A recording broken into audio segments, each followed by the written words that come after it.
believe it becomes important. Then we have some diagnostic assessments, and the next page is going to show you the tests we've talked about would be the minimum.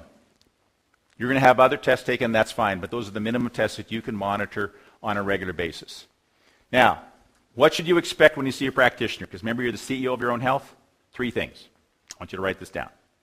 Every time you see a healthcare practitioner, you are entitled to a diagnosis.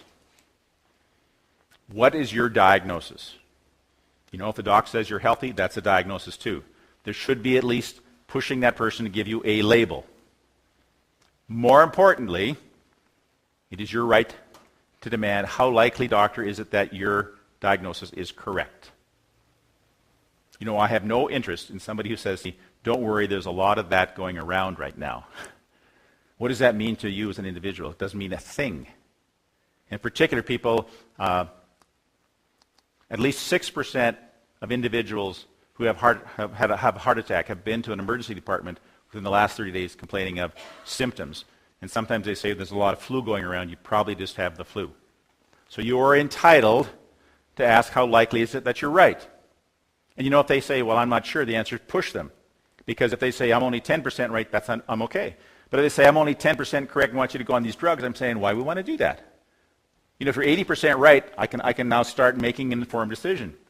In August, I was on the way to Shanghai. It's a 12-hour flight out of Vancouver. And so about 8 hours into the flight, I'm sound asleep and I get a little shake on the shoulder from the flight attendant. And she said, doctor, there's somebody who's sick here. Would you mind seeing them? I said, sure, I'll do that. She was about 3 rows behind me. So I was in business class, and I think my wife and I were the only people there who were not Chinese. We were going to Shanghai. And so they're all speaking non-English. So I have a flight attendant who translated for me. It's a 13-year-old girl traveling with her mother. They don't speak English. And so I'm trying to get this information, the history. And all I'm getting back from this 3-week conversation is, I think the mother is worried the child has a fever. So in my animated way and trying to get this, I said, now are you sure? The mother's just worried the child has a fever. Well, when that was translated, okay, this is August, 10 people from around that seat got up and moved away. They're all thinking H1N1, fever. And as soon as I got that message, I said, wow, now I have to perform, right? Now I've created a situation. So I asked them to open up the medical kit, and I examined this child pretty thoroughly. And when I was finished, I said to the translator, to the mother, don't worry, that your daughter's not sick, no fever. And as that was translated, the people sort of came back and sat down. I said, your daughter, can I give her some Gravol? Because I've been up a few times and she was watching her TV and I think she needs to sleep. And of course, everybody nodded, and the kid had some Gravol. And then the flight attendant said, the captain wants to see you. So I go up there and he says, so what's the problem, doc? I said, well, I don't think anything. At the worst case scenario, she's developing a cold, but right now I can't find anything. He says, how likely is it that you're right?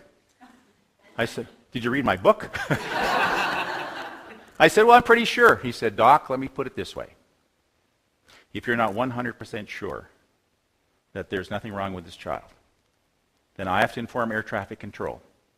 And when we land in Shanghai after 12 hours, we're going to be quarantined on this airplane for another 4 hours. I said 110%. He said, good man. No paperwork.